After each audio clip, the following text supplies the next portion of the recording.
ही प्रधानमंत्र्याची मुलगी असती, ही मंत्र्याची मुलगी असती, ही खासदार आमदाराची मंत्र्याची मुलगी असती तर ऍक्शन लवकर झाली असती की नाही? मग त्यांची मुलगी वेगळी आणि आमची मुलगी वेगळी, हा न्याय आम्हाला का मिळतोय? कारण आम्ही जागृत नाही आहोत, आम्ही प्रत्येक वेळेला प्रश्न विचारत नाही.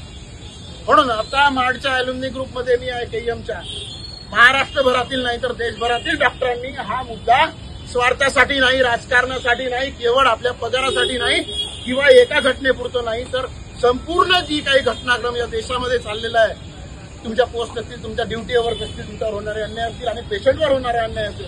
किती वर्ष झाले ती बिल्डिंग बनवून राहिली आहे? 10 वर्ष. आणि मोठ्या मोठ्या बिल्डिंग करोडो रुपयाच्या लवकर बनतात.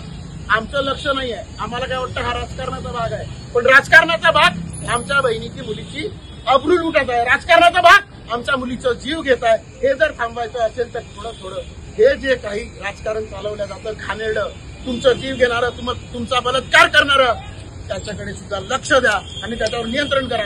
कारण तुम्ही या सोसायटीचं क्रीम आहात की नाही? तुमचे पर्सेंटेज किती होते 10वी 12वी मध्ये? हे जे सगळे आहेत हे सोसायटीचं क्रीम आहेत. Most intellectual people of the society आहेत आणि यांच्यावर जर अन्याय होत असेल तर कॉमन मॅनचं काय होईल? आणि म्हणून या सगळ्या गोष्टीकडे लक्ष द्या.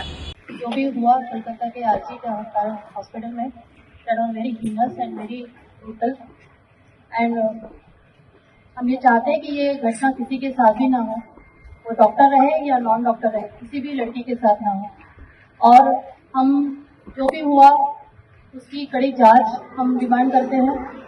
जो भी उस घटना में इन्वॉल्व है उन सभी लोगों को कड़ी से कड़ी सजा हो, एक मैसेज सोसाइटी में जाए और इसके आगे ये चीजें ना हो इसके लिए डॉक्टरों की सिक्योरिटी बढ़ाई जाए.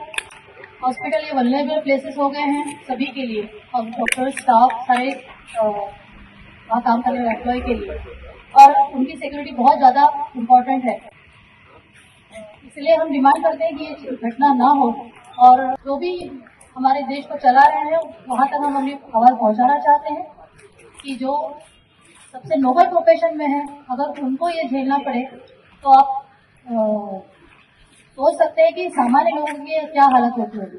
और इसलिए हम इस बात की कड़ी निंदा करते हैं.